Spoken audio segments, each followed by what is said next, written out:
দ্বিপাক্ষিক সম্পর্কে বড় ধাক্কা, ভারত ছাড়াই চাবাহারের রেলপথ বানাবে ইরান। এটা কি আন্তর্জাতিক কূটনীতিতে চীনের সার্জিক্যাল স্ট্রাইক? যদিও ইরানের দাবি ভারতের সঙ্গে রেল চুক্তি কখনো ছিল না, বাকি সব চুক্তি অটুট। তবুও প্রশ্নে মোদির বিদেশ নীতি। পারস্য উপসাগরের ঠিক মুখে ইরানের চাবাহার বন্দর, খুব কাছে পাকিস্তানের গদর বন্দর। এই গদরেই ঘাঁটি গেড়েছে চীন। সেদিক থেকে চাবাহারে বিনিয়োগ ছিল ভারতের ট্রাম্প কার্ড। তুরুপের টেক্কা কি হাতছাড়া হলো?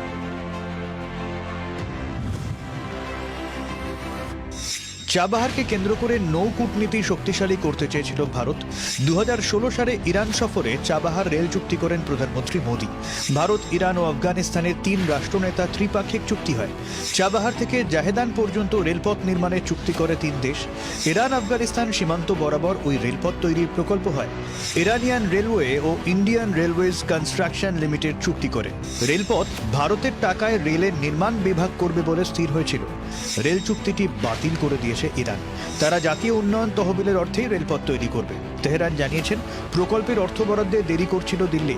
মার্কিন নিষেধাজ্ঞা জারি থাকায় ভারত ও ইরানের আর্থিক লেনদেনেও কিছু সমস্যা রয়েছে। যদিও পররাষ্ট্র বিশেষজ্ঞরা মনে করছেন চুক্তি বাতিলের এটা একমাত্র কারণ নয়, দুদেশের সম্পর্কে বিশ্বাসের অভাব রয়েছে। একসময় ইরান থেকে সবচেয়ে বেশি তেল আমদানি করত ভারত। আমেরিকার চাপে ইরান থেকে তেল আমদানি বন্ধ করেছে ভারত। সূত্রের খবর, চাবাহার বন্দরে লগ্নি করতে দ্বিধা করছে ভারতীয় কোম্পানিগুলি। ইরান যে নাখোশ তা বোঝা গেছে তেহরানের প্রতিক্রিয়াতেই। ট্রাম্পের ভারত সফরের সময় দিল্লিতে হিংসার আগুন জ্বলে ওঠে, তা নিয়ে কড়া বার্তা দেয় ইরান। অথচ বাবরি ধ্বংস পরবর্তী হিংসার সময় তেহরান দিল্লির পাশে ছিল। কাশ্মীর ইস্যুতেও কোনোদিন ইরানকে কাছে টানতে পারেনি পাকিস্তান। সেই তেহরানে কি ধীরে ধীরে দূরে সরে যাচ্ছে? কংগ্রেসের তেমনই আশঙ্কা। মোদির বিদেশ নীতিকে সরাসরি দুষছে আকবর রোড। তা যদি সত্যি হয়, তাহলে আন্তর্জাতিক কূটনীতিতে ভারতের বড় সড়ক ক্ষতি। কারণ ইরানের সঙ্গে ইতিমধ্যেই 25 বছরের কৌশলগত সমঝোতা চুক্তি সই করতে চলেছে চীন। চাবাহার বন্দরও যদি চীনের হাতে চলে যায়, তাহলে নৌ কূটনীতিতে অনেকটাই এগিয়ে থাকবে বেইজিং। ব্যুরো রিপোর্ট, জি24 ঘন্টা।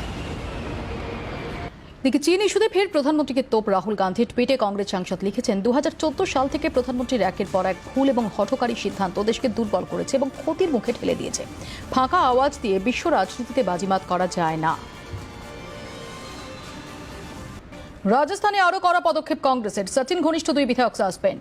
বিজেপির বিরুদ্ধে বিস্ফোরক অভিযোগ কংগ্রেসের। কুর্সির লোভে জঘন্য খেলা চলছে। রাজস্থানে ঘোড়া কেনা বেচার অভিযোগ বিজেপির বিরুদ্ধে। জোড়া অডিও টেপে ফাঁস ঘৃণ্য ষড়যন্ত্র।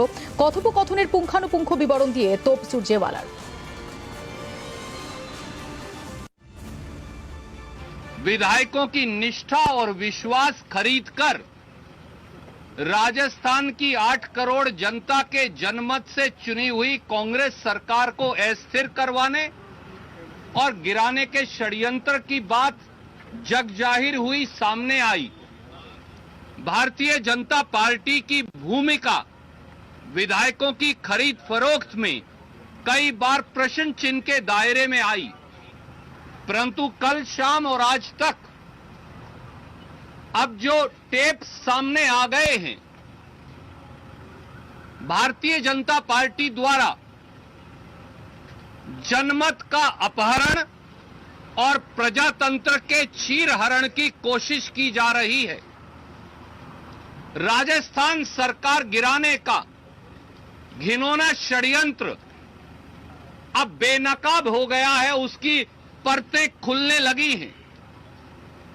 अब यह साफ है कि चीन या कोरोना से लड़ने की बजाय भारतीय जनता पार्टी और मोदी सरकार सत्ता लूटने का काम कर रही है।